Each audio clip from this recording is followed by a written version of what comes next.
Hello' সকলোৱে নমস্কাৰ ল'ব।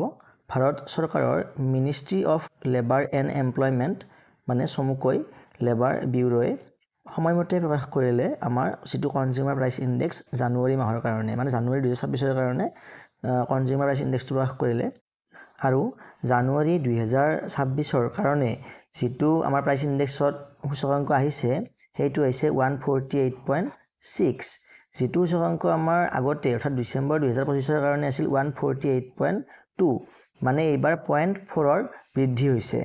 এই যিটো বৃদ্ধি হৈছে এই বৃদ্ধিটোৰ প্ৰভাৱ পৰিব আমাৰ জুলাই মাহত যিটো দিয়ে ঘোষণা কৰা হ'ব সেই দিয়েটোৰ প্ৰভাৱ পৰিব। গতিকে প্ৰথম মাহৰ আমাৰ সূচকাংক পাই গ'লো আমি জানুৱাৰী মাহৰ। এতিয়া পৰৱৰ্তী ফেব্ৰুৱাৰীৰ পৰা জুন মাহলৈকে 5টা মাহত কিমানখিনি বৃদ্ধি হয় সেয়া লক্ষণীয় হ'ব। অৱশ্যে যদিহে এনেকৈ মানে বৃদ্ধি হৈ গৈ থাকে তেনেহ'লে হয়তো আমি পৰৱৰ্তী ডিএৰ ক্ষেত্ৰত 3% বৃদ্ধিও দেখিবলৈ পাব পাৰোঁ। অৱশ্যে জানুৱাৰী 2026ত যিটো ডিএ আমাৰ মানে ঘোষণা হ'ব অৱশ্যে মাৰ্চ মাহত কিন্তু ইফেক্টিভ হ'ব জানুৱাৰীৰ পৰা।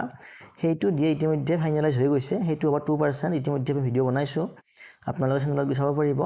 কিন্তু এই যিটো প্ৰথম মাহৰ আমাৰ সূচকাংক আহিল জানুৱাৰী মাহৰ এই সূচকাংকটোৰ প্ৰভাৱ পৰিব কিন্তু আমাৰ পৰৱৰ্তী 2026 চনৰ জুলাই মাহত মানে ঘোষণা হ'বলগীয়া ডিএটোৰ ক্ষেত্ৰতহে। আৰু যিয়ে নহওক কিয় এইখিনি হ'ল আমাৰ এইটো ভিডিঅ'ৰ ইনফৰমেশ্যন। ইয়াৰ লগতে মই আন এটা কথা ক'ব বিচাৰিছোঁ যে আজি হৈছে 28 তাৰিখ আৰু যোৱা 25 তাৰিখৰে পৰা NCJCMৰ এখন বৈঠক চলি আছে নতুন দিল্লীত 8ম দৰমহা আয়োগ সন্দৰ্ভত।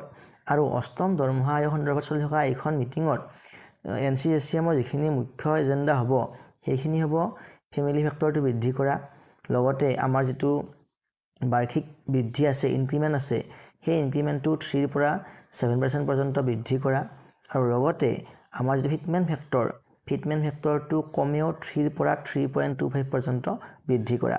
অৱশ্যে এই যিখিনি দাবী এইখিনি দাবী 8ম দৰমহা আয়োগে মানি লয় নে নলয় সেয়া পিছৰ কথা, কিন্তু এইখিনি দাবী উত্থাপন হ'ব বুলি ইতিমধ্যে গম পোৱা গৈছে।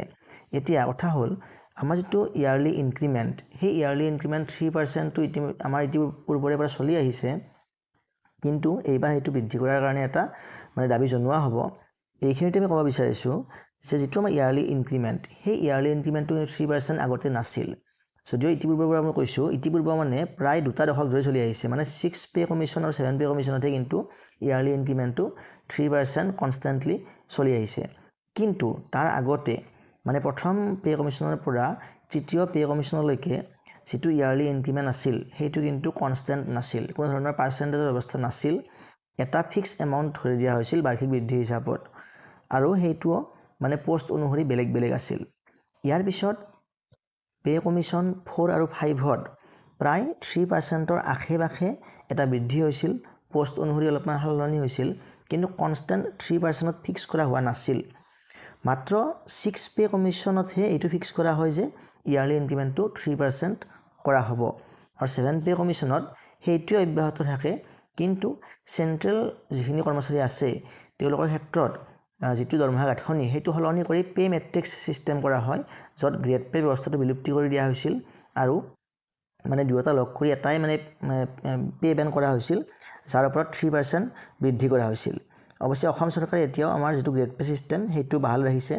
এইবাৰ কি কৰে, কি ব্যৱস্থা গ্ৰহণ কৰে, যিহেতু এইবাৰ সুকীয়াকৈ দৰমহা আয়োগখন গঠন কৰিছে অসম চৰকাৰে, সেয়া লক্ষণীয় হ'ব। কিন্তু যিয়েই নহওক কিয় হয়তো এইবাৰ আমাৰ যিটো বাৰ্ষিক বৃদ্ধি ইনক্ৰিমেণ্ট চেলাৰী ইনক্ৰিমেণ্ট তাৰ কিন্তু যিটো 3% চলি আহিছে সেইটো অলপমান কিন্তু আমি সলনি দেখিবলৈ পাব পাৰোঁ। যদিও 7% দাবী জনাব, 7% দাবীটো মানি নল'লেও কিন্তু হয়তো আমাৰ 3ৰ পৰা কমেও 4% বৃদ্ধি হ'ব পাৰে। যদিহে তেনেকুৱা এটা সুফল পোৱা যায় তেনেহ'লে কিন্তু কৰ্মচাৰীসকলৰ বহুতখিনি লাভ হ'ব। আৰু যিয়ে নহওক কিয় আমি আশা কৰিম যাতে আমাৰ NCJCMৰ বৈঠকৰ যিখন ড্ৰাফ্ট তৈয়াৰ হৈ আহিব সেইখন 8ম দৰমহা আয়োগে মানি লয় আৰু তাৰপিছত ভাৰত চৰকাৰে এইখন মানি লয়। গতিকে ইনফৰমেশ্যনটো আজিলৈ ইমানেই, পৰৱৰ্তী সময়ত পুনৰ লগ পাম। ধন্যবাদ।